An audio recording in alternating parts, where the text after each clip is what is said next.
Hey Internet, I'm simonsquibb, your host at the Good Luck Club podcast. Our mission is to help anybody out there that's thinking of starting a business. Equally, if you've started a business and are struggling, maybe you need a little bit of inspiration and knowledge. And we hope by interviewing some of the world's most successful entrepreneurs and change makers that you'll get the knowledge you need to become the person you want and turn your business into that dream company. I personally have started 17 companies from scratch and have invested in over 65 startups. When I sat down and analyzed how I did it, I discovered a secret. It was all luck. I'm here to tell you, in my opinion, without luck, it ain't gonna work. Each week, I will discuss with my guests this theory and see if luck is a skill as I feel it is. I hope you enjoy our episode this week.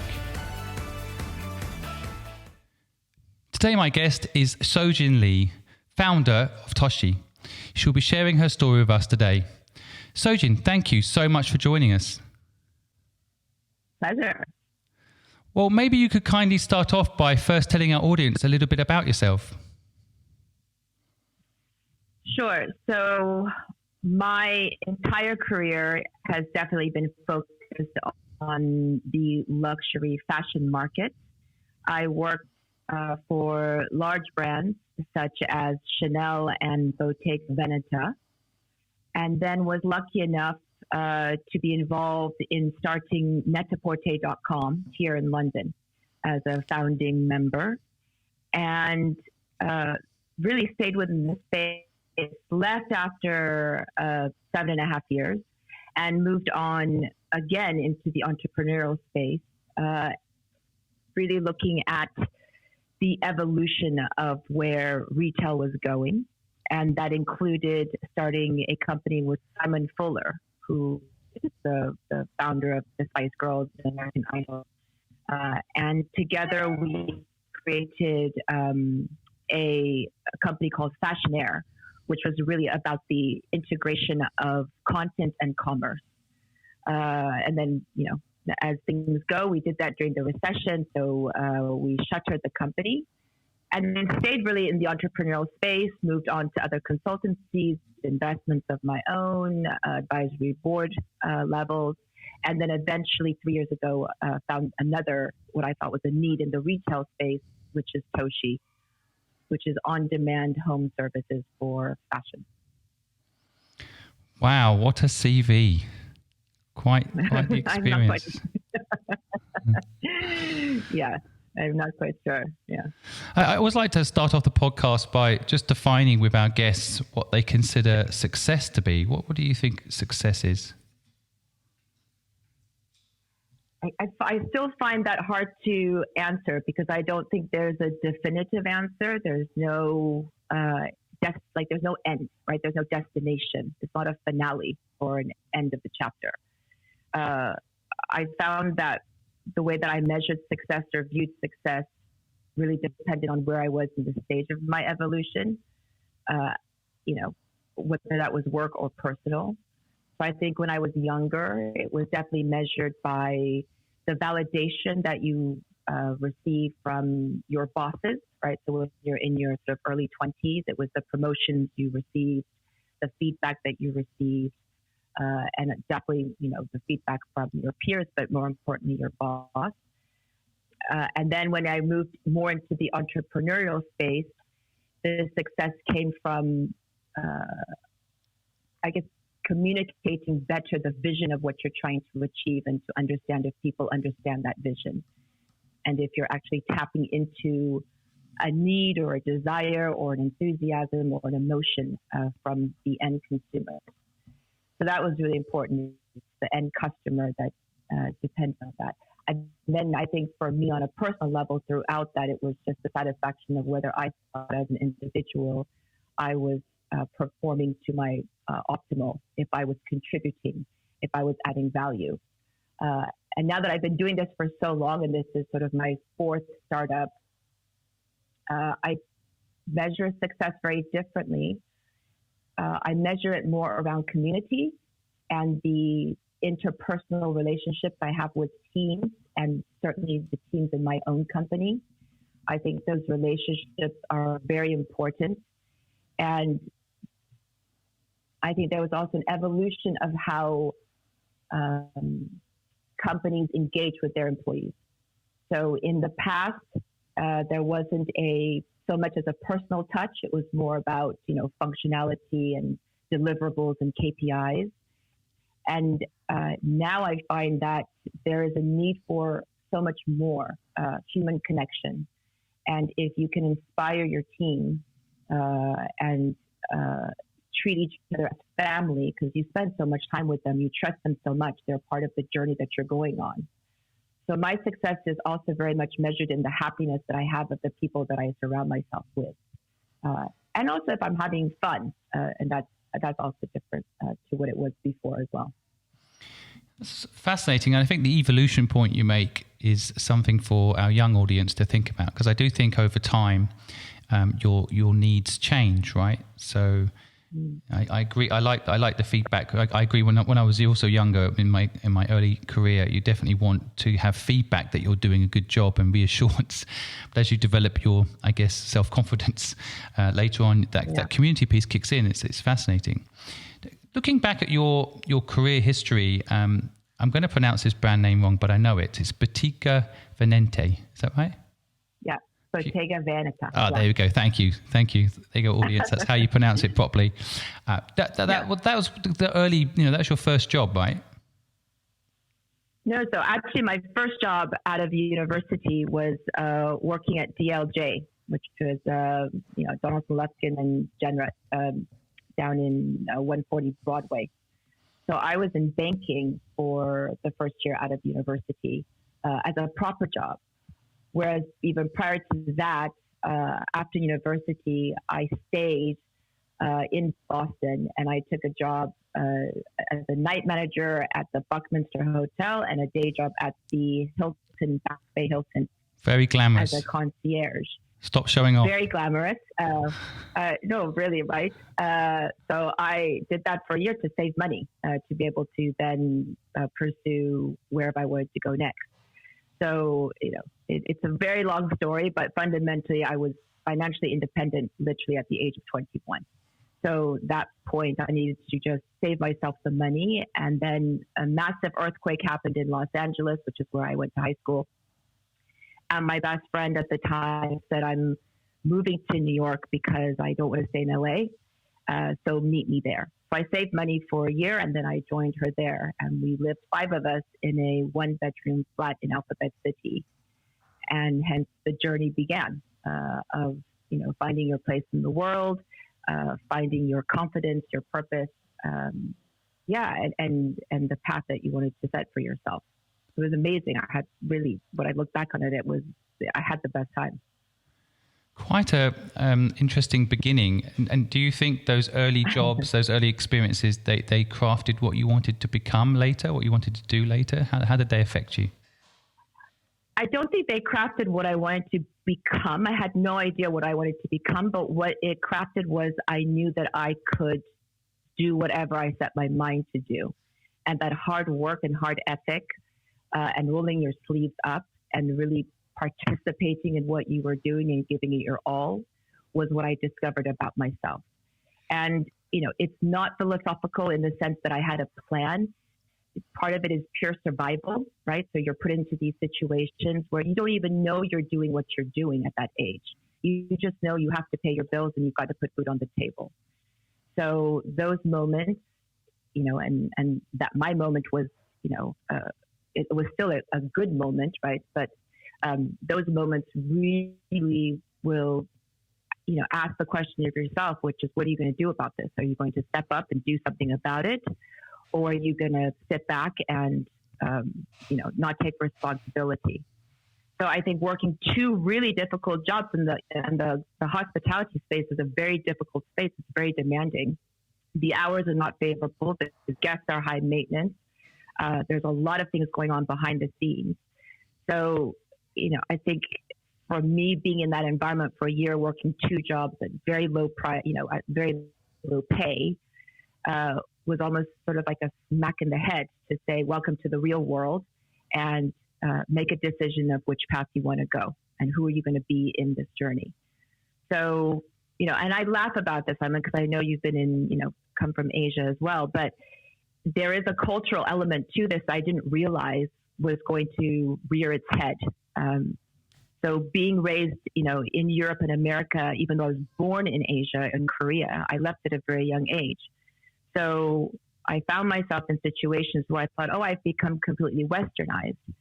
But in actuality, there are moments where I realize now, as I get older, that there is a very kind of embedded DNA of the cultural aspects that show up, which is, a lot of respect for people in authoritative positions, never saying no, going the extra mile, that hard, sort of work ethic that is drilled into us. And I laugh about it, but it's where's the A plus and not the A minus, right? It's that kind of mentality. So I think that definitely helped me in making that decision when it came down to it, to say, who am I going to be and how am I going to approach it? So I decided to do it and really go for it. So I took 2 jobs and saved money so that I could then decide where I was going to go next and what I was going to do next. And that led me to New York. There's so much that you're saying here that I want to unpack for the audience to grasp. The cultural piece you're talking about there. I think the let's call it the early day grounding that you're talking about, that I think so many people sometimes try to skip. This is one of the reasons I love doing this podcast, is because I think platforms like LinkedIn, we all end up, and I do the same, have listed our achievements and what we've done in the last 10 years, but we don't necessarily want to or have the time to explain how we got there. And listening to your story, you've basically done the night shift at a hotel, and I've done that myself, by the way, so I know exactly just how hard that can be. Yeah. Equally, working in a hotel front line, you learn what customers want, and they want it now, and you can't. There's no escaping behind a computer terminal. If you're a concierge, for example, you've got to be top notch, no matter what star rating hotel you're working for, and deliver. And that instant service really teaches you stuff that university can't. And so, if you can put yourself through that pace, and then the cultural thing you're talking about there is fascinating. So I just want to step back. You leave LA, right? California, right? Yeah. And you go to New York, very different environments completely. You're now in a house with 4 friends, and you're working in the finance business, right? Yes. Okay, what happens next?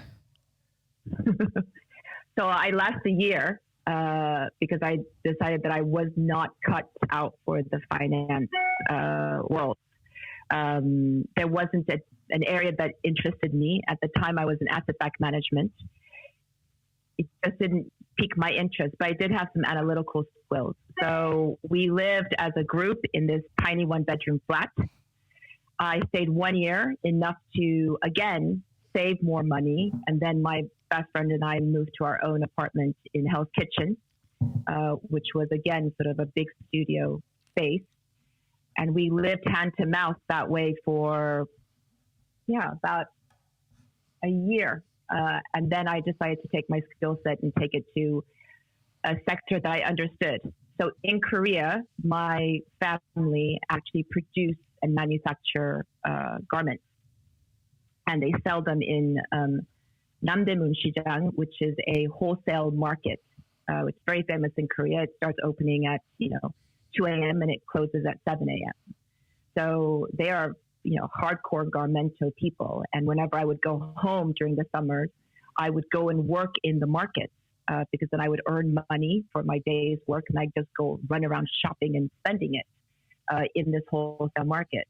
So going into the fashion space made sense to me because I understood that, and I enjoyed the customer service aspect of it, and then took my skills that I got from the hotel industry. And then I had some analytical abilities, and so I thought I'll apply it to a sector that I enjoy. So then I went and took a job as an assistant at Chanel in fragrance and beauty in New York. So from Chanel, you went there. I don't know. That the working at Chanel sounds like it would be very different from working with your family at the market in Korea. That sounds like, although both fashion, I guess, by labels, having been to the market you're talking about, it's intense, and there's copy brands there, there's real brands there. It's totally different world though, right? I mean, it's working at Chanel must be a different world. Yeah. Yeah. It's a totally world. I mean, oh my God. And, coming to Chanel and working there was such a big deal for me, right? So you're in category one of the best brands in the world, with the heritage, with everything that comes with it, the positioning, the glamour. So to have a job in an institution, such a loved and respected brand like that was a really big deal. You felt like you were, you'd made it in some ways. My God, I got a job at Chanel. It was quite a big deal for me at the time. So, and it's fantastic. So I started off literally as the assistant to the regional sales director. So he was responsible for all of the wholesale accounts and the retail accounts at the regional level in the U.S. And eventually really moved my skill set into analytics.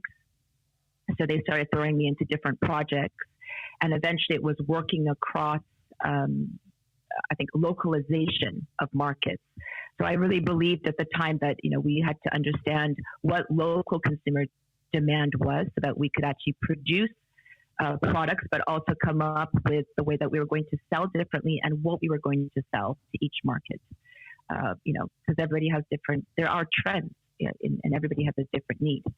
So that was the part that I really, really enjoyed. And so the more I did that and the more I had an affinity for it, they eventually moved me and promoted me over to the fashion division, which is a different building of Chanel. And then I worked there as an analyst, which was a kind of first behind the scenes job that they created specifically. And that was me sitting behind the lines with my boss in accessories, analyzing things like the hardware, that was put on the handbags, the materials that were used on shoes, again, to understand what that progression could be.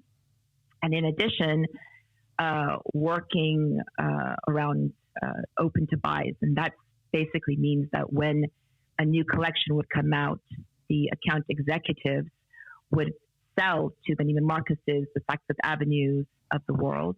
And I would be the person behind the scenes running the analytics to understand what we were selling, how we were selling it, and then projecting the budgets across that.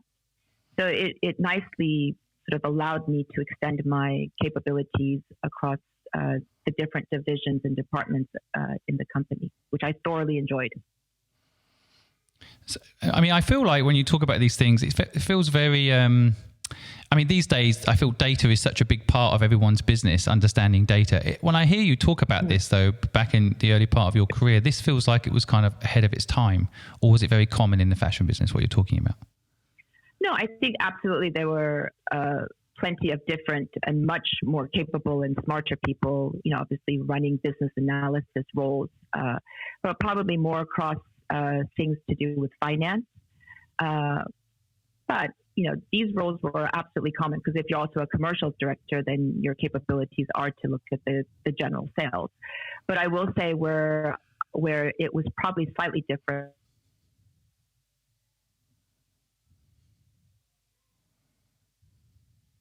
I can't speak for those companies in those early days, but I did think it was pretty cool that they were willing to hire me specifically to do that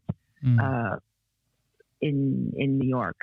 Where there were, amazing people in the headquarters in Paris who are looking at those analytics as well.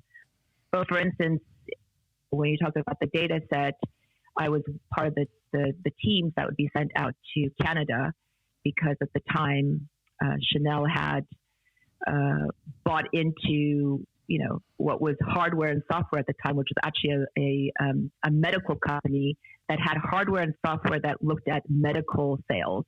And then we took that and geared it towards fashion products. So I was going to Canada to be taught, how to work this big piece of hardware and data software, because at the time we didn't have anything. So we were sort of, making things up as we go. And I remember when we all got, when we all got set up for emails, everybody thought it was a big deal as well. Now I'm really giving my age away. Yeah. Well, no, you're not. But that's 1997 then, is it? This is. Oh my God, now you're really testing me. Yes, but it must be 96, something. Yeah. It's the first time I used email was 97. Yeah. So, that year, the handover year in Hong Kong, that was the year Hong Kong got handed back to the British, which feels like yesterday, but giving away my age now. Yeah.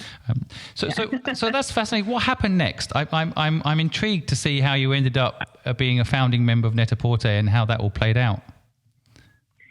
Yeah, so, it was the rise of already, Silicon Valley and the bubble, so to speak, in the U.S. And I reached a point in my career at Chanel where, it was amazing. I would have loved to have stayed, but, I am definitely somebody who is curious and always wants to see what else is on the other side. I enjoy nothing more than going somewhere and meeting different people from different, jobs, different, geographies. I want to know what people do. How do you do that? I think it's fascinating. So, and because of that curiosity that I've always had, I thought, okay, I need to move on and have a different kind of experience. So I was hired as the commercial director by the Moltedo family, which at the time were the owners of Bottega Veneta before they sold to Gucci Group. So they hired me, and it was while I was at Bottega that really the onslaught of e-commerce came to be. So as a part of my job, it was to open up e-commerce deals. So I was working with a few of the large guys that don't exist anymore, but at the time you had like eLuxury, Luxury Finder, Lux Look. You had so many of these guys in America because it really was the days of pets.com.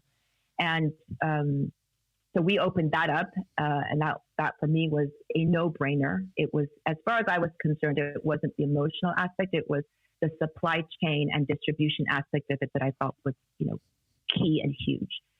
So that's what really excited me, was the potential revenue of that, what it could expose you to. So, that's where I was. And then I was lucky enough that at the time, the founders of Net-a-Porter had started to go up to brands to let them know that they were in the process of creating this company, that they were going to do the first luxury e-commerce website based out of London, multi-brand retail. So I was lucky enough to meet Nathalie Massenet as a customer, to say I'd like to be able to sell Bottega Veneta on net-a-porter.com. And then while we were going through that process, we were purchased by Gucci Group. And at the time, I did not want to work for a large company. I wanted to have impact and make a difference. And believe me, this is absolutely coincidental, but then I also fell in love with my English boyfriend, who is now my husband, and we are here in London together. So I was even more motivated to find my way to Europe, basically. So all purely for, selfish reasons. But so that took me on the trajectory of sending out my CV, connecting with people in the industry. I was far down the process of interviewing with Ralph Lauren at the time, because they were making headway into Europe using London as their headquarters. And I happened to reach out to Nathalie Massenet as well to say that I was coming into London. And that's how it began. And then they interviewed me to say, would you like to join us as our first sort of key executive hire? And to me, it was an absolute no-brainer. And I said, yes, absolutely. Because I had no, at the time, I certainly, I learned that it's actually entrepreneurs are in their 40s. But I actually, at the time, I felt that in my 20s, I had nothing to lose, everything to gain. Because I figured, look, salary is salary, but the opportunity to have equity in a company was the first time for me. I thought that was really interesting. It motivated me to give everything I had to make this company a success, to support the founders in their vision, to be the best employee that I could be, but also because I believed in what we were doing, also because it was already happening in America. So I had that sort of as the safety net. And I always knew that if nothing else came out of it, the Chanels of the world would still be there. And the skills that I would learn from this not only on a personal level, but, on a professional level, could only be investing in what was the future to come anyway. So it would give me a leg up. Oh, I hope the listeners are picking up on some of these jewels that you're throwing out. I think the whole big brands will still be there. Well, that's questionable these days, but I think generally that's true. The big names will always be there. Maybe the new generation of big names will always be there. Let's call them Google or Amazon now. Yeah. But I still think it's an incredible thing. It's easy in hindsight to say it was obvious, but here's a little brand that isn't yet known called Net-a-Porter. 5 people with you in it, and you're leaving the Chanel's and the big brand name CV that you've been building up behind to join this company. That must have felt like slightly a risk at the time. It was terrifying. I do remember, coming to London. Look, again, I don't think it's because you have some sort of foresight, and it's not like I entered this thinking, oh, I know better. And like I said, at the time when you're making decisions, you're making them based on the now. And based on the now, the reality was, even in a big job at Bottega, the salaries back then weren't huge. I wasn't giving up, a 10, digit package, so to speak. So financially, you're thinking, well, I'm living, with savings that last maybe 2-3 months at that age, in my 20s. So I was thinking, not losing that much. And then secondly, like I said, if it was maybe going to Paris where my French is a bit dodgy, or Italy where my Italian is really dodgy, but coming to London where the language is English, so I'm fluent in English. I had friends here, having come from a university background that had multiple international students. And so therefore I was lucky enough to have a lot of friends in London. And then also the fact that I had fallen in love with an Englishman. So like I said, there's a selfish side to this. So you're weighing out all of these things at the time. And to me, it was like I'm in my, I was 27 years of age at the time. And I'm thinking, I found a great guy. I'm moving to a great city like London where the language is there. Someone's offered me an amazing job in a sector that I firmly believe is going to be the future. And why not? I have no children. I have no other responsibilities. So if anything, the jump was also, it's a journey, it's a risk, but it's a journey. So therefore, let's go for it. And I knew that if the relationship didn't work out, I was in a city where I had friends and I had a network and I was independent. And I think having had the background that I did, I knew I would always be able to land on my 2 feet, because I think that's the important thing of entrepreneurs also, is what I've learned about myself is I can survive pretty much anything. And it doesn't mean you know everything, right? You have your ups and downs, and you're so vulnerable at times, and it's so lonely at times. It's, painful, but you do know at the end of the day, there is something deep inside that is like a steel thing that just says you go, you're going to be fine. You're going to get through this. That took years to get to, but at the time I also saw it in a different way, which was like, this is an adventure and you're going to be fine. So I did it. That's interesting. I as an entrepreneur, I agree with you. You feel invincible, and at other moments you feel totally alone, and like you just can't explain the pain of being an entrepreneur sometimes. It's an interesting dynamic, isn't it? I think in a way that pain makes you stronger, because if you can push through that sort of hardship, then somehow everything else tastes sweeter, or the victories feel bigger.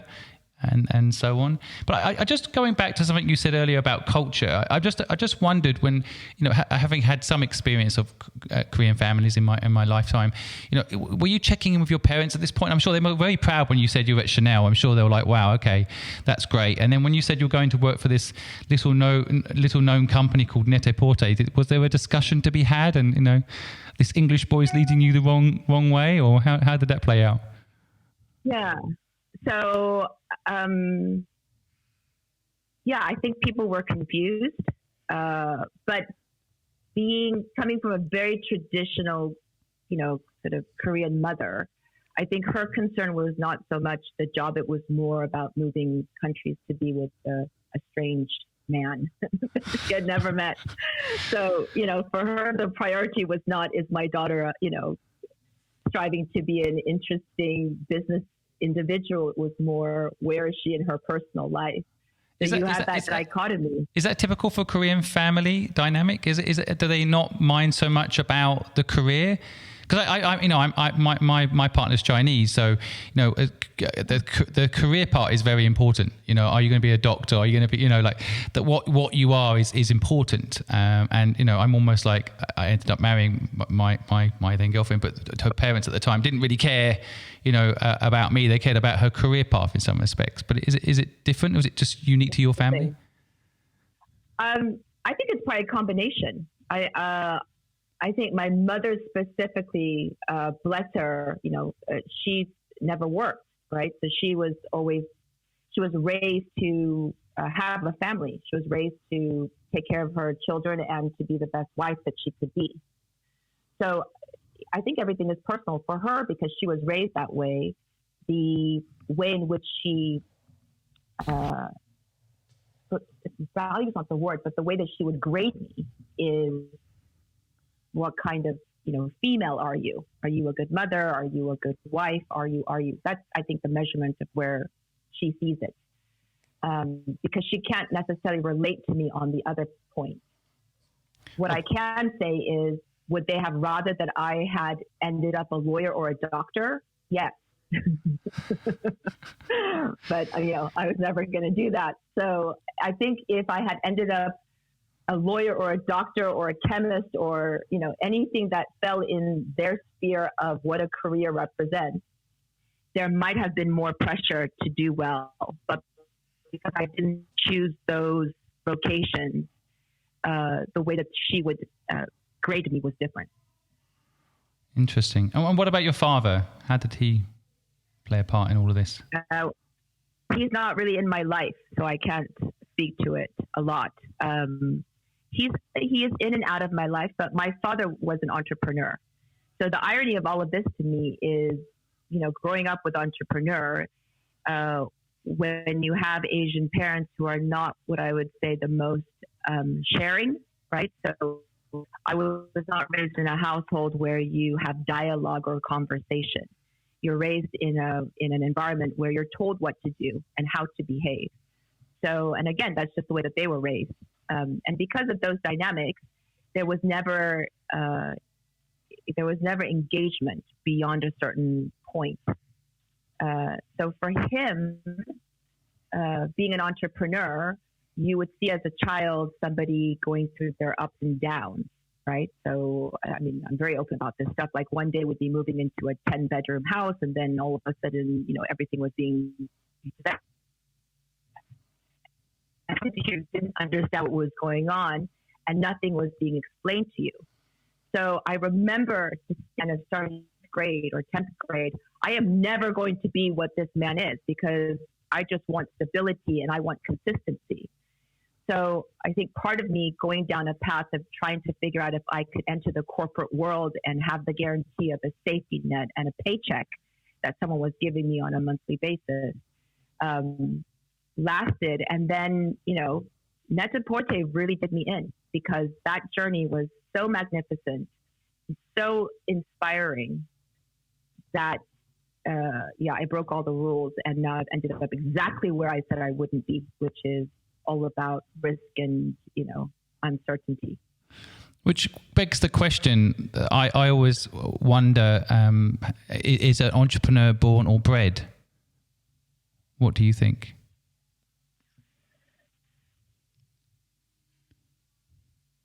Oh.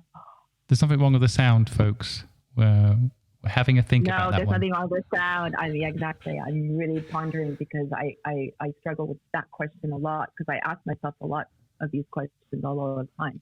Like, what am I doing? Why am I doing it? I would say that they're born. And the reason why I say that they're born is if I really took the time to go back and ask my family questions about myself when I was younger. There are things that they have told me in the past that makes so much sense as to why I became what I became. And so and the irony is I always say, oh my God, it must be so wonderful to be someone who was born knowing that there was the one thing that they need to do, right? Because it must make life so great to know you're going to be that amazing guitarist or that, amazing artist. But then I think, but then the burden of that is what's the alternative if you don't do that, right? So I'm always thinking about all the other mirrors that are reflecting back at you. But the truth is, I didn't see entrepreneurialism as a form, right? Like you would see a guitarist, because there's actually something to it that's tangible. But I think being an entrepreneur is a vocation of its own kind, because it's not made up of, like I say, the end journey. It's made up of the pieces that all come together that determine that we have to do this and there's nothing else we could do. And also the irony of all of this is that no matter what we go on to succeed, I always joke every day that tomorrow I'm unemployable. Like, who's going to employ me? I would, if I just for the record. My CV, I think it's more like no one could afford you. I think that's what you really mean. No. But I think you know what I mean. I do know what you mean. It's more about being in control of your own vision and mission, isn't it? And if someone owns the vision and mission and they adjust it and it doesn't align with you, you have no control. I think that's a big part of it, isn't it? Yeah. But it's interesting you say born, and I think it is fascinating that you grow up having this feeling that you don't want to have the same life as the one you're experiencing as a child with your parents, but when you get older, it's naturally there. And risk is part of your DNA. It's also interesting that you look at entrepreneurship as a discipline, because I also say the same. And I think, there are people you could argue that were born to be lawyers. Yeah. But without training, they're not going to be a lawyer, right? So that's why, I say I think 10% of the world's unemployed could become entrepreneurs. They just don't know it. They need some training, some guidance, and that's why I have folks like you on to inspire people. Can I say specifically to that, because I think I'm going to upset the order of your amazing podcast, but that specific statement is the piece of the luck thing that I think about all the time, by the way, which is, if you said to me, what's the luck piece is I was born into a family that afforded me the opportunity to become what I became. Because it's luck of the draw, right? I could have been born in the desert. I could have been born cut off to the rest of the world in Mongolia. But it's just being able, I'm so grateful to have been born into a situation where I could get an education, that I was given opportunity. It starts as basic as that for me on so many levels. I think it's an interesting insight there for the listeners too. What I hear when you say that is you were lucky in a way to also be born into what was as a child seen as dysfunctional family environment, because that also taught you to be stronger and innovate and self-discipline in a way, right? It sounds like your father was busy building and rebuilding, and of course that teaches you a certain resilience, that it's not so bad to be poor and it's not so bad to be rich, and so why not do what you love every day, right? Yeah. So I think there's an interesting insight there. I think a lot of people will say and talk to entrepreneurs. And you've invested in a lot of startups as well, so you'll know what I'm talking about. There's a certain type of founder, they kind of see the world differently. They see opportunity when everyone else is seeing the downside. So there's a story of two boys born into a family where their father is a drunk. One grows up to be very successful and happy, and one grows up to be drunk. And when they're asked, each of them, why are they this way? The drunk one says, well, my father was a drunk. And the one that's successful and happy says, well, my father was a drunk. Yeah, exactly.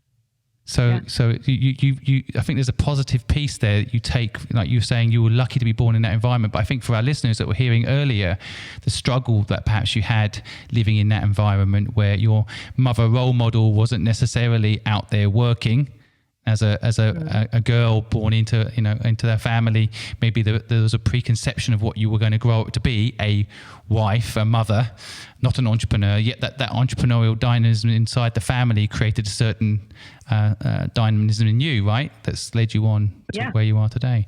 So I think it's a really interesting point. I mean, and there's no order to these podcasts. I think you touched on luck. You mentioned it earlier. I was going to pick up on it. You mentioned earlier I was lucky to meet certain people. But do you think there is that random luck, what the family you're born into? But my thing is, I think there should be a second definition of luck, which is luck that you made happen yourself. I feel like you must have made some of these lucky moments happen by being in the right place at the right time. Yeah, I think so. And, I've been, it's going to sound weird again, but I've been doing a lot of sort of, I talk to myself a lot. And I've been doing that. I don't know how long I've been doing it for, but I've perfectly normal. And it's something that I discuss with my friends. I literally walk around, the block of my square, talking to myself, just talking things out. And the first time I started manifesting what I wanted to happen was when I was actually working at the hotel. So I used to do this. I mean, this is just crazy stuff. I used to talk to Oprah Winfrey, which is the weirdest thing. I can't believe I'm actually saying this. So I would. We are not editing this out, by the way. We're not editing this out. This is totally staying in there. But go on. So what does Oprah Winfrey tell you? No, so I would pretend Oprah Winfrey was interviewing me about my relationships or about how I met my husband or how I became, the person I became. And I would I could hear her asking the questions and I would answer the questions, and they were all designed specifically around what I was trying to manifest. And what I wanted to manifest was the kind of relationship I wanted to be in, the kind of person I wanted to meet. I totally manifested wanting to leave New York, finding somebody who would give me a visa to move to Europe. I mean, and I think manifestation is not necessarily that there's some voodoo thing going on. I think it's a way of your subconscious making its own distinctive decision to say whatever it takes, whether you realize it or not, you're doing everything you can to focus on making that happen, because it becomes almost your target and your obsession. So my incentive to leave the States, move to Europe, because why would I all of a sudden meet my husband to be, and we've now been together 20 plus years. Why would I all of a sudden have decided to just start sending out my CVs to the corporates, and in and amongst that, be lucky enough to have Natalie Massenet say, why don't we meet? So there are these moments, like you say, are luck. And that luck, if it's manifested, maybe that's what it is.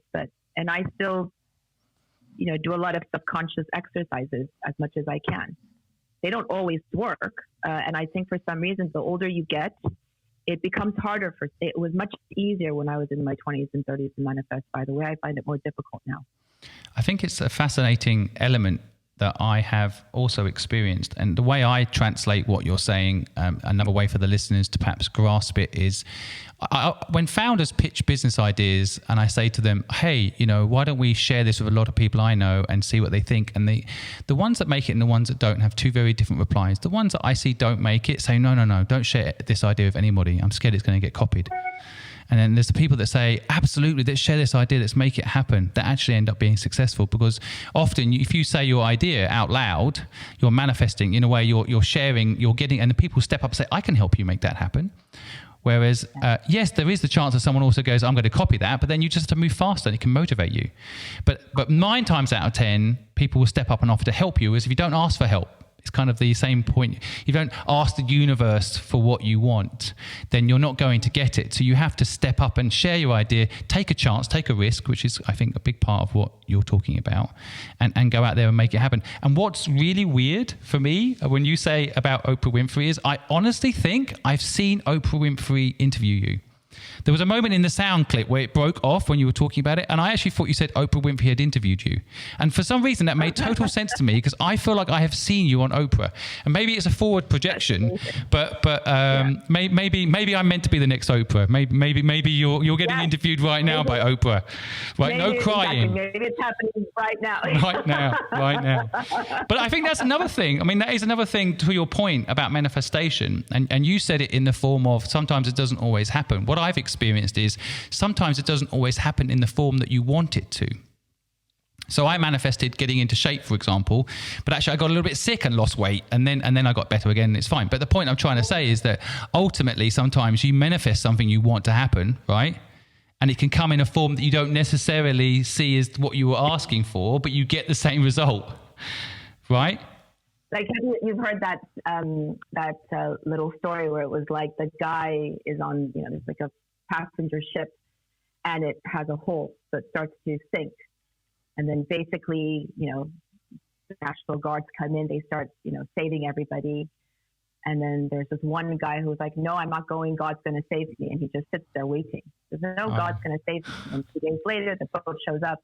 Hey, we're here to save you. No, it's okay. God's going to save me. And another day later, the helicopter shows up. Hey, no, it's okay. God's going to save me. So then he drowns. Then he goes to heaven, and then he looks at God and says, what happened? I waited. You were supposed to save me. And God says, what are you talking about? I sent you a boat. I sent you a helicopter. What else can I do? It's a great story. Exactly I love that. it. Yeah, it's so true. It's so true. I think the other thing, I mean, just moving through your career a little bit more, I want to document your whole story, and I've got 8 minutes left to do it, and we've got quite a lot of your story to cover still, so I've got a feeling we're going to have you back on. But so you're at Net-a-Porter, you're I think member number 5 of the team. It's of course I was 11. Oh, you were 11. Sorry, okay, number 11. Still pretty impressive. Yeah. Pretty impressive. And so you're team member 11, and of course it then takes off. And I, from what I saw again on your LinkedIn, which I'm now only getting into what's actually listed on your LinkedIn, so we need to update, put some more of your history in there. Concierge days, I think they need to be listed on your LinkedIn. But anyway, so you were there for I marked down nearly 8 years, right?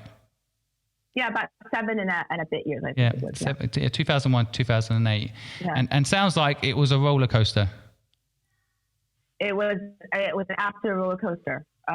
It was unbelievable. It was like,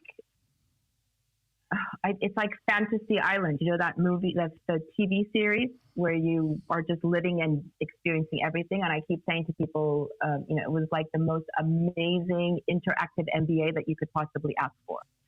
So, you're at a time when you're trying to break through, you're trying to create a market at the same time as trying to acquire customers, at the same time as trying to sell a new way of shopping to old school brands. So, the obstacles in front of us were quite astronomical. And you didn't have Google, and you didn't have, Shopify, and you didn't have anything that was off the shelf that could really propel you. You didn't have social media. You didn't have, community. You didn't have anything. So you really had to build everything on your own from scratch. And it's a very closed ecosystem, isn't it? It's very competitive, especially in the luxury space. People aren't going to give you their brand and let you make money off them if they can help it, right? Exactly. So that's why I say there was so many obstacles. But I think where it was incredible was, first of all, Natalie Massenet's vision was unwavering. And I think that is a huge lesson for anybody to learn is, you're absolutely allowed, even in your confidence of what you're doing as an entrepreneur, to have that, but you're human. So you're still going to have your ups and downs along the way, right? So like we were just saying, there'll be the days when you wake up and you're like, oh my God, this is never going to happen. Nobody likes this. Nobody likes me. What am I doing? And then literally 3 hours later, you're going, this is amazing. It's going to take off. People really love it. So when I talk about unwavering, I don't mean that your confidence is finite and absolute, because that to me is superhuman or almost psychopathic. I think it's more about the unwavering vision of where you want to get to, and then the journey of getting there. You have to just accept and allow yourself to absorb.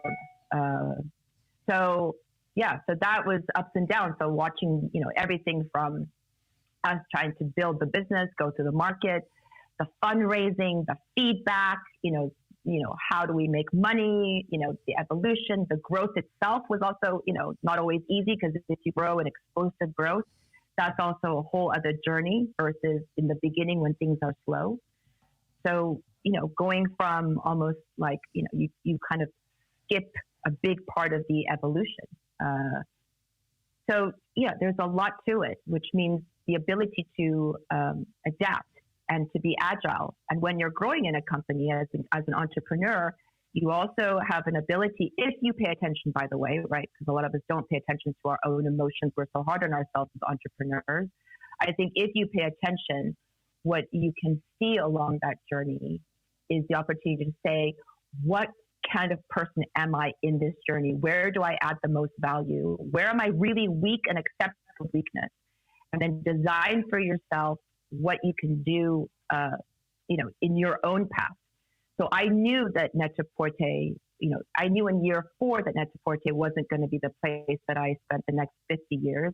I knew that I already had the bug, and I was infected, so to speak, and I wanted to go on and do other things and explore and innovate. But along the way, I was super grateful that in my time at that company, I came to recognize absolutely what I was weak at. And my goal, even now, if you ask anybody who works for me or is in my company, my goal is to be the stupidest person in the room. I want somebody to work me out of my own job because I want to learn. And that's the thing that I continue to be curious about. So when people join, and I have, some amazing executives who joined the company recently, when they join, I want them to add value. I don't have a fear of being outshone or usurped. Now, these are my personal things, So I think recognizing talent in itself is a talent. But when I say I pay attention, I also mean you have to be kind to yourself, which I still struggle with, by the way, right? So it's still an evolution. There's no end to this thing. I have good days, I have bad days.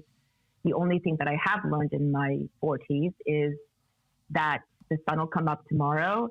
And if it feels this bad, I now equate it to the first time you had your heartbreak. You think you're never going to survive your first heartbreak. It hurts so much. You're in fetus position, crying your eyes out.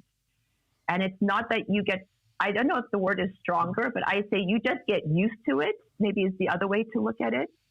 So now it's kind of like when you start to get the flu, you recognize the symptoms, so that the next time you get the flu, if you don't recognize the symptom, instinctively that's different. That's not what it usually feels like when I'm getting ill. So my point is, during this entrepreneurial journey, when you get your 1000th no, you get used to it. So it becomes a familiar friend and a feeling that you should name, like Bob. And then you go, hey, Bob, how are you today? It's great to see you. But then all of a sudden, 3 days later, somebody that you don't know named Clive will show up, and then you kind of just have to get used to Clive.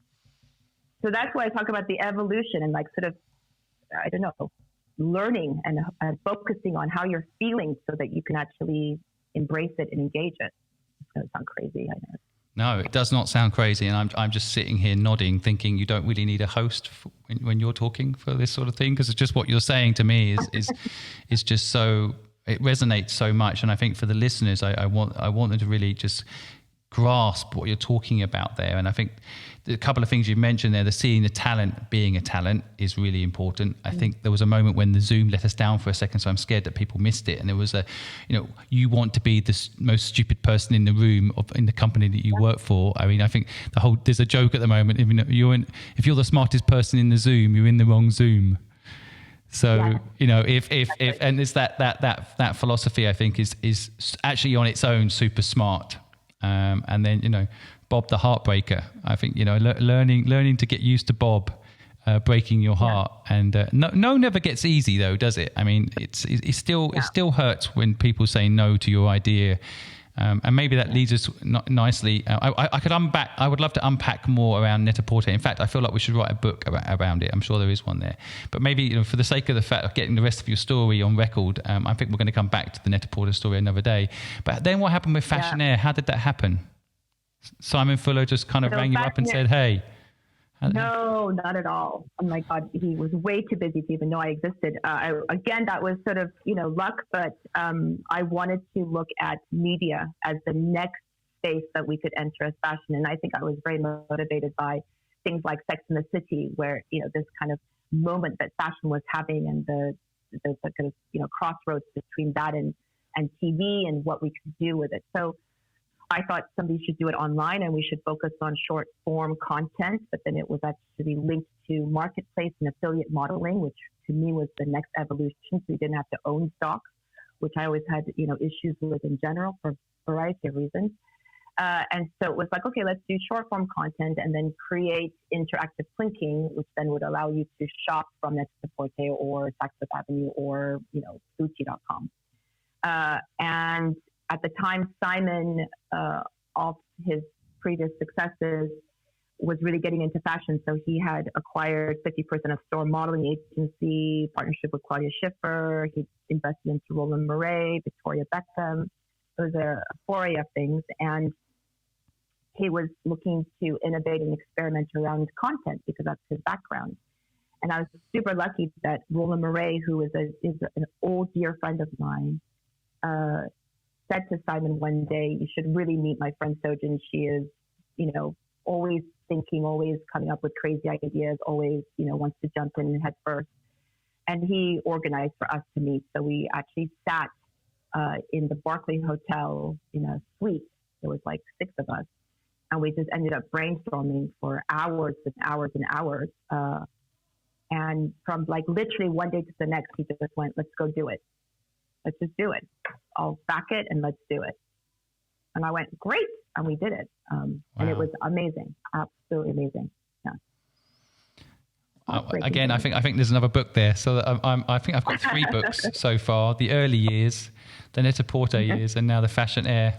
It was 2 years, right? That was a 2-year journey. Yeah.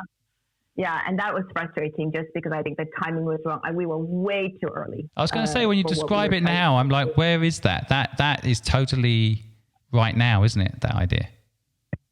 It's now, but I think, the ability to monetize it was probably the most difficult part. I think that monetization.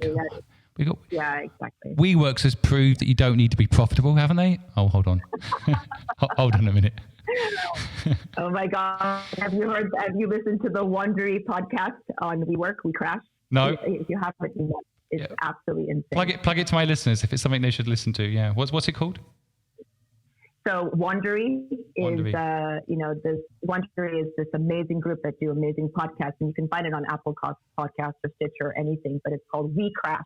And I think it's like an 8-part podcast specifically on the story of WeWork. Oh, okay. And Adam Newman, and it just makes you want to cry as an entrepreneur. Because, I can't help but go, if someone gave me that much money, like what I could do with that. And yet you're giving it to someone like him who's more interested in, smoking weed on private planes. That's probably why they gave it to him. Yeah, probably. Yeah, exactly. So that's where I'm going wrong. Yeah, you just need to smoke weed and want to go on private jets, and then there you go. The SoftBank wallet will open up. I'm probably going to get sued now. Not true. None of this is to do with SoftBank. Allegedly, SoftBank invests in people that like to smoke weed. No. We can't even say allegedly. I think we're going to get sued. So Fashionair, let's say, great experience. Crashed and burned because it's got air in it. I have to use the airplane terminology. Another load of lessons learned. You started investing in startups. I kind of wanted to ask you which one was your favorite, like favorite child. Yeah, so I think the 2 that I really enjoy, also because I am close to the founders, are I wanted to get into a bit of sustainability. So I started looking at there's a great baby brand called Baby Mori. And, they're really looking at fabrications. They were working with fabrics like bamboo, focusing on the infant market. Originally, it started off as a subscription model, so kind of going after the diapers.com space, but then ultimately ended up, because it was a bit more difficult, into general e-commerce. But it's doing super well, and the founder, Akin Anal, is amazing. And then another brand, which is sounds terrible, so it's like feels like a shout out to my investments, but it's called Le Salon, which was actually one of the at-home manicure, pedicure on-demand services. So I was, small, tiny investments, but at the same time advising them, helping them out. And it was, for me, it was looking at things that were outside of my fashion space, right? Because like I said, I always want to learn. And also what's important is I always think that if you do the same thing again and again and again, it's not going to innovate. So I'm always asking the question of myself and my team, what's the restaurant industry doing? Or, back in the 90s, I mean, this is going to sound weird, but it used to be porn, right? The porn industry was the most innovative industry when it came to technology. So you had to look at other industries, and I'm still motivated by other industries because I'm thinking, well, what are they doing? Because why aren't we actually taking best practices and seeing if we can be innovative about applying them to our sector, instead of assuming that our sector, because then it's just biased and it just kind of ends in the same results every single time. So my interest was going more into, little areas that I understood, but actually were doing different things. And then I took on a gig during that period with Caring Group, which is old Gucci Group. And I went and specifically worked on an omni-channel sort of strategy for them across their e-commerce and specifically their eyewear division. And during that period while I was doing the consultancy, I don't know if you know Scott Galloway, but I'm a huge fan of Scott Galloway from NYU, Stern. And so, I'd be listening to Scott all the time, and we're talking about the evolution of at the time he had this amazing sort of video around the four henchmen, which were like the Facebook, the Amazon, the Google, those guys, the Apples. And we were looking at where they were going. And I thought, oh my God, this is amazing, because I know that Amazon and the trajectory of what Prime is to us and what that means. And it came back to customer service, and it came back to convenience. And I was looking at, other people I know, like Will Shu, and the trajectory of, Deliveroo, and then the guys that I knew at ClickUp and Stewart, and I knew a lot of these players. So, and I thought, okay, on demand, right? So that's not going anywhere, because that's where it's all going to go. And convenience being at its core, no doubt, 100%. And it took me back to my, original days of localization, trend analysis, concierge, the customer, all the things that I understood innately, fascinated by, also applied, in all of my jobs that I've ever had. And then ultimately I thought, you know what, why is nobody offering on demand with convenience, but because it's fashion service, and bringing that industry or that sector into, what we do now? Like, where's the Uber of fashion, or people overuse that line, but so then that led me to Toshi, which is obviously what I'm working on now. So I was you're the second founder I've interviewed recently that I kind of want to add to your job title, futurist, because I think you're basically predicting what's happening, let's say a year ahead from now. But I agree with you. The on demand is just getting stronger, and I think a lot of people are still trying to focus on how to revive the high street, which just astonishes me. But and I think the truth is that people want things on demand. And I think just for the audience's sake, just quickly explain what Toshi does. I mean, I've read all about it, but in your own words, to perhaps tell everyone what it actually does. Yeah, so it bridges the gap between online and offline by extending the product and the store services to the customer's location, but on demand. So that's kind of like the larger strap line. But in effect, it's basically saying, I now reserve the right as an end customer to go on to, let's say, one of our customers is Chanel, which they are. So if you were to be shopping Chanel eyewear, so Chanel.com, now you as an end customer can say, bring me those glasses, and then also bring me services, but perform those services in my home, whether that's, just wait and try, bring me other sizes, bring me other, styles, or if it was a piece of ready to wear, do a pinning and a fitting. So it's really extending the store services, but to the customer's location. And obviously you do that because I went to the brands and I said, I've been saying, like, activate your stores into mini central warehouses, right? The future of supply chain lies in your ability to optimize that stock at the local level, but also ROI on that rent. And, you know, now with COVID, we are experiencing a surge because this notion of home service has really become, you know, as we predicted it would be, a normal way of shopping one day. It would be a third channel. Those who want to go to store, go to store. Those who are living in the middle of nowhere, pure play. But if you are living in a city-centric radius, this notion of you come to me when I want and bring me the products and give me the services at my convenience would just become a normal third channel in the near future. Now with COVID, it's been accelerated. And I really did this because I wanted to democratize this for all consumers, right? Because we all know that if you go to, you know, a Harris or a Net-a-Porter or a Gucci or a Chanel, they offer this level of service to their top tier customers. And my message is, well, this kind of service should be available to anyone who touches your brand, not just your top 100. For your top 100, do that, but then also do more, right? Give them extra wonderful experiences and perks. So I really did it also to democratize this ability to say, look, we're just extending fashion into a home service market. It exists for every other commodity, right? Which is last mile, last meter. So it's not just last mile, it's beyond the front door, last meter. So hair, makeup, massage, beauty, all of it is already entered the home. When I read what you were doing, a few things go through my mind. I guess as an entrepreneur, one train of thought, and then as an investor, another train of thought. But the whole concept to me, I read it and I thought, why aren't they already doing this? And, you know, and I'm sure you had the same thought when you were putting the idea together. And then the second thought, and I just wondered how this played out. Once you start realizing how important what you're doing, Toshi, is for luxury in the long term, then you realize it's a key element of the business going forward. What doesn't stop them just doing it themselves? You know, why haven't they learned from the Net-a-Porter days? You know, don't they hear your idea and go, absolutely good idea, we need to start doing that as a part of our .com service and offer it ourselves? What's the barrier to entry? And I'm thinking particularly, someone just asked me about their business idea and they wanted to pitch it to a brand, but they're scared that the brand might just do it themselves. How did you navigate that?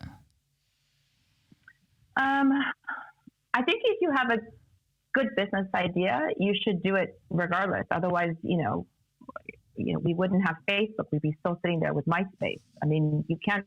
I've still got my MySpace page. You know, we've never. Don't knock it. Oh, right. Okay. All right. Okay. No, I haven't. I'm joking. So, okay, good. I'm glad. I don't even think it's there, right? Is it gone? No, I think it got bought by. Yeah. Anyway, it's still around actually. But go on. Sorry, I distracted you. Sorry. Okay. No, so I think the concept of this is, if you approach it with the David Goliath mentality, let's look at who actually won that battle, right? And when you create a business, you're creating a business not because you fear competition, but because you really believe that you will find your space in that market. I don't think competition is a bad thing, because I think what it does is it validates the market, so you're not out there alone, the lone wolf in the desert screaming that this is relevant. I think that if one of these brands decides to do it themselves in the future, it just validates the fact that it's important, right? And it should be a part of the main kind of net of the fashion sector. But I think the way that we've managed to navigate it is, I believe it's because myself and my team come with a very long arm in the fashion industry. So we understand the nuances of how brands think and work. I like to think part of it is because we didn't come up with a plug and play tech solution that forces brands to then fit into that. What we've done is come up with a retail solution that addresses their needs, but with technology at its core. And that's a very different approach. So I have had maybe one or two moments in those like kind of eye of the storm moments as an entrepreneur where I've gone, oh my God, it makes so much sense now why that part of my career and this part of my career have led me to this moment. right? Because I'm like, this is amazing. Like, I can only do this because I earned it by having lived all this other life in some way. So, so I think that's part of it. Also, you know, logistics supply chain is not as sexy. It's not sexy, right? So I think, like we said, when we started at Net-a-Porter, tech wasn't sexy. We used to hide those guys in the basement, right? Kind of in a dark room and lock them away. Now they rule the world. You know, they sit in fish bowls and they sit in, you know, private jets in the first rows of every concert you will ever go to. On the first page of every pitch deck you ever open. Exactly. So, you know, and I'm sure they're the only ones who aren't going through some sort of a pay cut as we speak, right, in COVID. So I think the thing is, tech became sexy, and I thought, okay, why not? Let's go out there and let's remind people that logistics and supply chain is sexy. It is the fundamental veins of where the blood flows. So if the veins are the supply chain, and if, you know, the blood flowing through it is your brand or your product or whatever, the two have to come together. And maybe the fact that we come from the environment we do, and we are going to tackle this, gives brands ease of mind, so to speak, because they're like, oh, I recognize you. You're of my tribe, or however you want to call it. So there's that. I also think that's not what they should be focusing on, right? So if you are there and your goal is to sell a dream and a product and really innovate on the luxury end of things, I mean, to create a whole logistics arm that deals with home services, that's a whole separate P&L. That's a whole separate investment. So that ROI better make sense. You know, if you're going to look at it as a CapEx, that better make sense for you. And why would you do that? It would be much smarter to find a like-minded third party to do it, you know. And if you're smart, you do it with them for a few years. You figure out if it works, if it's worth it. And if all of a sudden Toshi becomes too valuable to you, then, you know, you make a decision what's going to happen. But I think even with that in mind, you know, my biggest kind of fear also as an entrepreneur is I try to, like, I walk into a room and I'm the person who goes, where's the 4 exit doors? And so how do I get out? And when I, you know, start a business, I think that way. So even with Toshi, I thought that way, which is I don't want to be that, you know, screen manufacturer that goes bust overnight because Apple decides to move on, right? Because that happens. So no one will ever take a monopoly on this business, because I owe it too much to my investors who have given me their hard-earned cash to not have an exit plan. So I am building assets in the event that I need to sell. I am building assets in the event that all of a sudden in 4 years' time, one of my brands turns around and says, you are too valuable to me. We're going to do this ourselves. At which point my asset can become white label, right? It could become a SaaS solution. So I'm always looking for what is that evolution to protect my turf. And most importantly, to protect the investors who, like I said, have given me their hard-earned cash, including my husband. You helped him earn that cash, but that aside. But you know what I mean. I do know exactly what you mean, and I think it's really interesting. And one of the reasons, again, I love doing this podcast show is because I have, you know, I stand on a soapbox and I tell people things like, when you're building a business, don't think about exit. But actually, you know, when I listen to what you're saying, I think the way you're thinking is right, which is kind of weird as entrepreneurs. I find myself sometimes in conflict with my own advice. You know, like it makes total sense. But what I think you're saying, my translation to the audience would be, you know, build assets for exit. But what you're really saying is continue to innovate. Really, that's what you're saying. You're saying no matter what's happening, okay, today the clients are using us, but tomorrow they won't. So what are we doing to prepare for that day? You know, and so to me, it's not exit per se. It's innovation at a core of what you're doing, which is, it takes you back. And like you said, you spent 20 years, you know, with Chanel, 1996 till this moment, understanding and doing the legwork and doing the groundwork and doing the research and doing the planning to understand that, you know, innovation is core, isn't it?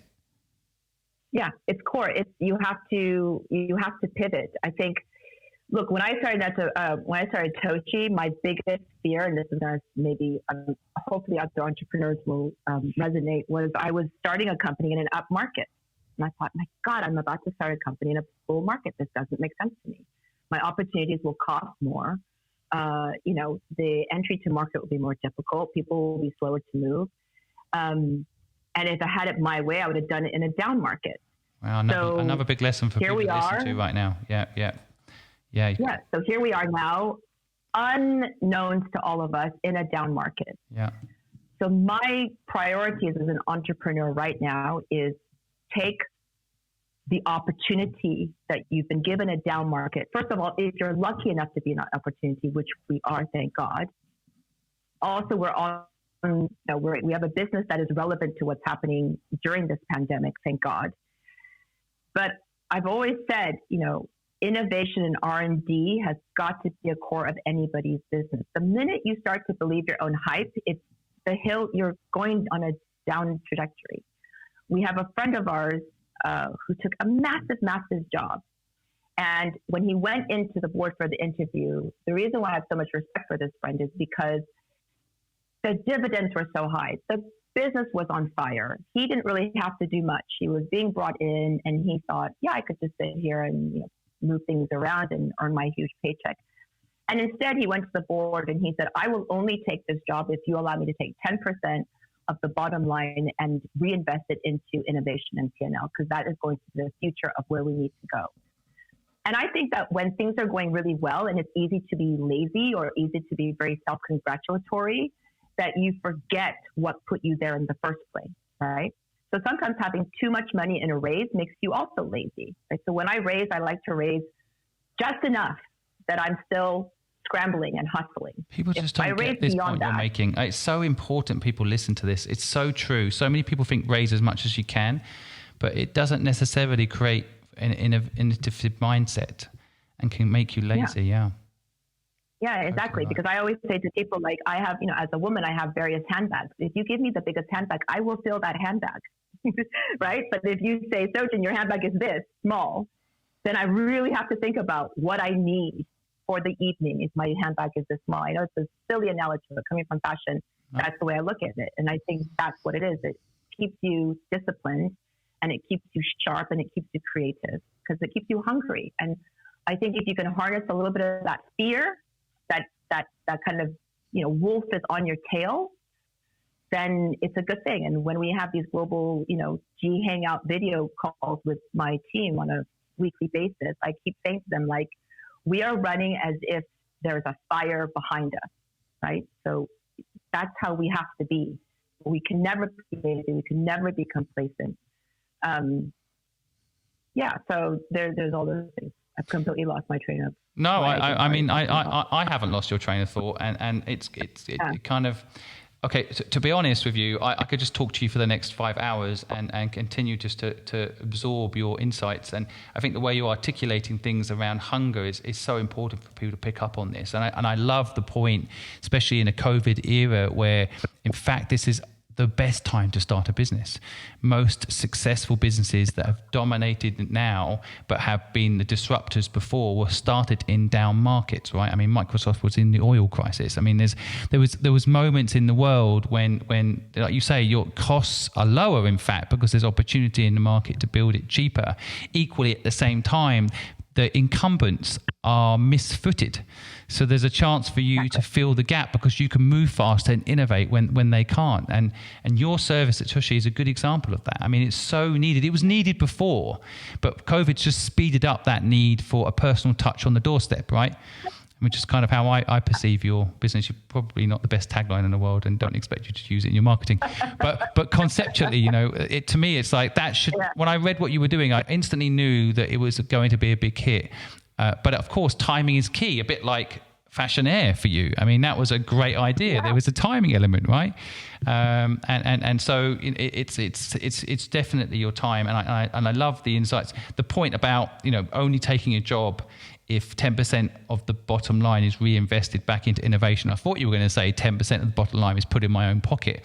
And the respect I have for people that think about innovation as a core piece of the business. That's why Apple's done so well, because, after Steve Jobs, the team that came in were about innovation and they weren't about looking at how wonderful they were. As soon as you start, like you said, as soon as you start staring at your own glory, the next thing you know, someone's coming and taking your food. you know. So Yeah. you basically got to stay alert. Exactly. And I think, you know, the running like something behind you is on fire is probably a good way of thinking for any business. But so many people think that they're not on fire and they sit back and take it easy. So I got your train of thought. I didn't lose it. It made me think, I want you back on this show, please. In fact, at some point, I think you should be a host or a co-host. You have the ability to understand how the startup world works, and I think that helps when trying to translate it and share it with people, because you didn't come necessarily from a startup world, although you might have come from an entrepreneurial family. You started working within the corporate environment, you did your homework, and you built up into where you are today. And I think that's a story that a lot of people should hear. So thank you for coming on the show today and sharing it with us. Oh my God, my pleasure. Absolute pleasure. I'm really happy the technology almost held out for us. I've got one question just to close off, which I always like to ask just at the end. You know, if you went back to your younger self, let's say you were still in LA. Let's go back that far. A few weeks ago, you were still in LA, and you hadn't left yet for New York City. And you know, what advice would you give to that younger you? Nothing wrong with the sounds, folks. Okay, so just thinking. Yeah, nothing wrong with it. Sorry, yeah. So it's totally personal, right? Is it totally personal? It's totally personal. It's totally whatever comes to your mind, you know, and no judgment here. Okay, we just. Okay. So on a practical level, I would have said, don't bother with college. I would have said, fly to San Francisco and just start working. That would have been probably my dream if I could go backwards. So that's just really practical, I think. But very, very importantly, I think emotionally, I think having a really good team and people you can trust is really important. And I know that not everyone will agree, and it's a very controversial topic, and I have it a lot with especially my male counterparts. But for me as a female, having that emotional connectivity with people in my team makes all the difference in also getting the best out of them, because people become emotionally invested. And I wish I had through that earlier in my careers, which is to connect with people beyond a certain level. It doesn't mean you are best friends with everyone, but it just means that it just means that there's more than just the sort of the professional, day-to-day interactions. I think they would have resulted in I don't know, more, not just for us as individuals, but as companies. So that's expectation. And then always keep yourself, no matter what you do. I think the sanity of having a healthy social life is really important, because that struggle in your mind is real, right? It can be really dark, and those nights, and sometimes you need to break that. And there are some entrepreneurs, and I went through the stage where if you think things aren't going well, I throw myself even deeper into it, thinking I can solve it by working harder, by doing more, like, not taking a vacation, not going to a birthday party. And in actuality, it's the most damaging thing you can do, because like you're talking about opportunity, say yes to those things, because actually they're the things that keep it light, the things that remind you, that keep you connected to the rest of the world, because really at the end of the day, there's a bigger world out there and things that are actually more important. So that really helps me even now. So that's the promise I made myself, which was, it doesn't matter how busy you are. It doesn't matter what you're trying to achieve. I really value the social aspect of my friends and other things, because you don't know who is going to make you laugh. You don't know who's just going to give you the hug that you need at that very moment, who's going to make an intro to someone that you didn't know they even knew. And it's just good mental, emotional health, rather than becoming just 100% obsessed around the day-to-day of your business. Another set of brilliant insights there. And folks, I hope you picked up on it. Again, my quick translation, my view of what you just said. I think there is a whole thesis out there around this concept of the harder you work, the luckier you get. It is not true. It is not true. If you stop working, go hang out with some friends, have a laugh, you might have your best idea ever. If you just keep slogging away at it, sometimes that can just make the pain worse. You inflict the pain on yourself. I bet what you were saying earlier about being kinder to yourself, Sojin, I think that's the kind of part of what you're talking about there, isn't it? It's like taking that time out. Yeah, because if you do what you just said, I feel like it kind of brings about like self-loathing for some reason. Yeah, like you can't push through the pain. You can't make it happen with your sheer might, right? Yeah, exactly. You're not letting the universe help you, basically. You're just assuming you can push it through. And I think this is not something you hear enough about. I think so many entrepreneurial chats or things that I've heard of, like work harder, and no disrespect to people like Gary Vee, he's going to be coming on the show soon, but he'll say work hard, and it's just sound bites in fairness to him, but those are the sound bites young people hear. And I think what you're saying, and why I like to go a little deeper, is that it's not just about work hard. It is also about having fun. It is also about community, as you said earlier, and connecting and health and well-being. And these are the things you really value when you get into your 40s, right? It's not the money you have, it's the relationships you have and the sense of community you have, right? Yeah. I hope every entrepreneur, if they do strive for financial success, because obviously, we all go through that journey, and I'm still at a journey where, there's some elements of financial success that I would like to taste. I think that's the point, though, is that, I believe that once you've tasted elements of it, it's almost like, okay, I've tasted, I've done that, I've done there, been there, done that.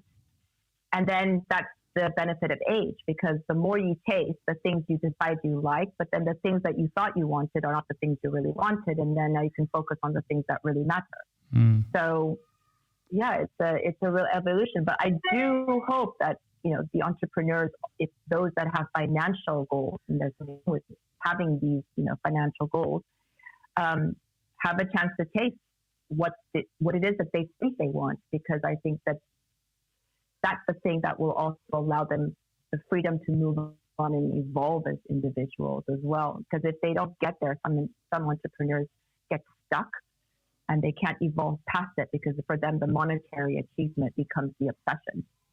Yeah, totally right. I mean, I still remember watching an interview. Jeff Bezos was saying that I can't say his name right because I'm slightly dyslexic. Jeff Bezos said that when he was first declared the richest man in the world, and someone said to him, are you excited about having that title?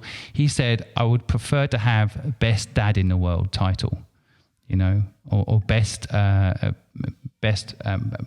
brand in the world, or most respected entrepreneur in the world. Yeah. And so, being the richest in the world was like not even he didn't care about that. He was quite happy being the second richest, he said, which I thought was very funny. Yeah. But look, I would like to have you back on the show another time if you don't mind, but you've already been so generous with your time. And I just want to sum up some of the things I've taken away for the listeners to perhaps digest. I think there's so many elements, but I'm just going to just mention a few. First of all, I do think this manifest your own luck piece is an interesting insight and something for people to really think about. I think, talking about building community, building relationships, caring about your people, investing in people, as Sojin has mentioned, is so true. I love the point about building assets for exit and the innovation point piece, but thinking about, the 4 exits, I think is how you put it. I think that's really interesting and so true. I think people need to remember to hire people smarter than themselves. If you can be the dumbest person in the room, to use your explanation of it, I think it's a really powerful thing. I've also tried to do the same, and I know exactly what you mean. I think if you can be, you learn so much then, as well as frankly, just these smart people come along and do things with your business that you weren't even able to think about, which is really fascinating. Exactly. Even when you think you're the genius founder, I often end up, and I know you're the same. We feel like I'm lucky to have these people in the company, and I actually work for them, although I'm the founder. Just in the hope that they stay with us and so on. So your insight there, I think, is really important. I think staying social, keeping balance, whatever that means for you, but having a healthy outlook on life, not pushing so hard, and in fact doing the opposite when you feel like you should push. Maybe that's the time to pull back. I like the reminder for anyone out there that vision is key. I think Sojin mentioned this around her net-a-porter experience, that vision is what kept her there so long, and vision is what inspired her to work that business so hard. And I think vision is so overlooked. People often think about what they do and how they do it, but they forget about purpose and vision. So interesting. And honestly, I could go on and on. So I'll stop there. But thank you so much, Sojin, for giving us your time. Thank you from both the listeners and myself. I've really enjoyed it. I hope the listeners have done too. And I appreciate your time. We'll do a Q&A as well. A lot of guests will have a lot of questions, and so we'll do another Q&A session in a few weeks' time. And that would be wonderful to see you again and have a deeper conversation about some of your experiences. Sounds good. Thank you so much. Thank you for having me. It's a real privilege. Thank you so much. Thank you. Look forward to seeing you on Oprah. Thank you for listening to the Good Luck Club podcast. We know you have thousands of podcasts you could be listening to, and you've chosen us. We, of course, feel lucky. If you want to hear more, please go to thegoodluckpod.com or go to any of our social media pages and share with us your views, your insights, and any way that we can improve what we're doing to make it a better experience for you. We wish you the best of luck.